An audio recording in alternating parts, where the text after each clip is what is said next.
یہاں جب فرشتوں کو اللہ نے حکم دیا اسجدوا لآدم کو سجدہ کرو، فسجدوا سارے فرشتے سجدے میں چلے گئے الا ابلیس سوائے ابلیس کے۔ ابا اللہ ارشاد فرما رہا ہے ابا اس نے انکار کر دیا، واستکبر اس نے تکبر کیا، وکان من الکافرین اور وہ کافرین میں سے ہو گیا۔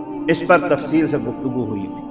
اس کے بعد اسے تو جنت سے نکال دیا گیا اس کی نافرمانی کی وجہ سے۔ پھر آگے آپ جب پڑھیں گے اس کو سورہ الاعراف میں تو وہاں پر اس کا اور خلاصہ ہے۔ اب اللہ رب العزت نے پھر سے حضرت آدم علیہ السلام کی طرف رخ فرمایا اور ارشاد فرمایا وقلنا، اور ہم نے کہا یا آدم، اے آدم، اسکن انت وزوجک الجنہ، اے آدم تم بھی جنت میں سکونت اختیار کرے رہو اور تمہاری بیوی بھی جنت میں رہے۔ یہاں سے ایک بات بالکل واضح ہے اور بہت اہتمام کے ساتھ سننے کی، کائنات میں سب سے پہلا رشتہ وہ رشتہ ہی شوہر اور بیوی کا ہے، اس لیے کہ حضرت آدم علیہ السلام سے پہلے تو کوئی تھا نہیں۔ اور جب ابلیس کو نکال دیا گیا، حضرت آدم علیہ السلام جنت میں تنہا ہیں، اجنبیت سے محسوس کر رہے ہیں۔ ایک روایت میں ہے کہ آپ نے کچھ دیر آرام فرمایا، جب آنکھ کھلی تو آپ کے سرہانے حضرت حوا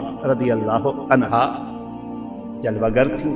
طویل روایت ہے کون ہو، پھر جواب ارشاد فرمایا گیا اور پھر حکم ہوا کہ تمہارے سکون کے لیے پیدا کیا گیا اور کس سے؟ تم سے ہی پیدا کیا ہے اللہ فرما رہا ہے۔ اچھا آپ دیکھیں، آپ ہم سب سے پہلے وہاں پہنچیں گے سورہ نساء، اور سورہ نساء کی سب سے پہلی آیت میں پہنچیں، اور عموماً یہ آیات جو ہیں 3-4 یہ ہمارے یہاں جو نکاح کا خطبہ ہوتا ہے، خطبہ نکاح میں یہ پڑھی جاتی ہے۔ تو سورہ نساء کی سب سے پہلی آیت یا ایھا الناس اتقوا ربکم الذی خلقکم من نفس واحدہ۔ اب واحد کا معنی تو آپ جانتے ہیں، لیکن چونکہ لفظ نفس جو ہے عربی میں وہ مؤنث ہے، اس لیے نفس واحدہ۔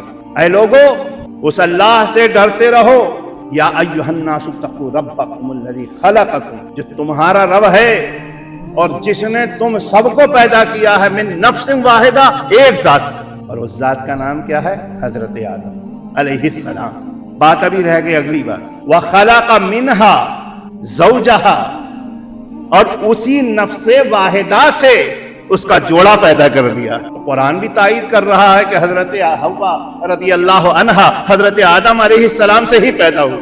روایتوں میں ہے پسلی سے پیدا کیا گیا۔ کیوں پیدا کیا؟ میں نے گزشتہ ایک آیہ کریمہ پڑھی تھی سورہ الروم کی، جس میں اللہ اپنی نشانی قرار دے رہا ہے، فرما رہا وَمِنْ آیَاتِهِ أَنْ خَلَقَ لَكُم مِّنْ أَنفُسِكُمْ أَزْوَاجًا۔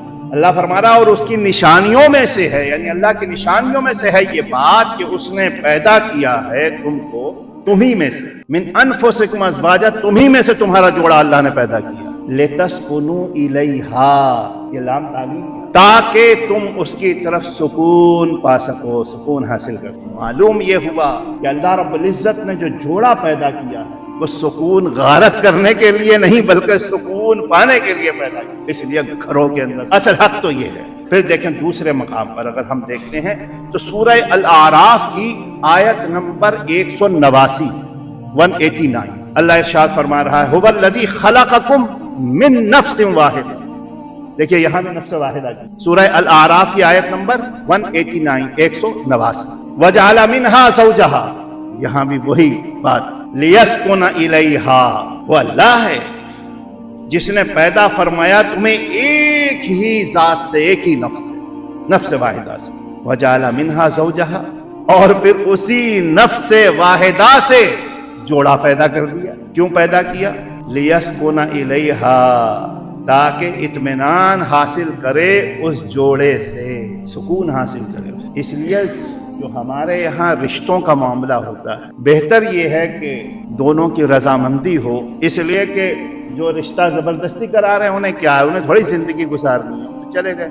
اور کبھی کبھی ایسا بھی ہوتا ہے کہ اپنا جینا بھی دوبھر ہے اور ان کا بھی دوبھر، یہ گھر میں نہیں بنتی ہے تو سارا خاندان پریشان ہوتا ہے۔ بہتر یہ ہے، اس لیے کہ جو وجہ علت ہے شادی کی، وہ علت ہی بیان کی جا رہی ہے سکون کے، اطمینان کے۔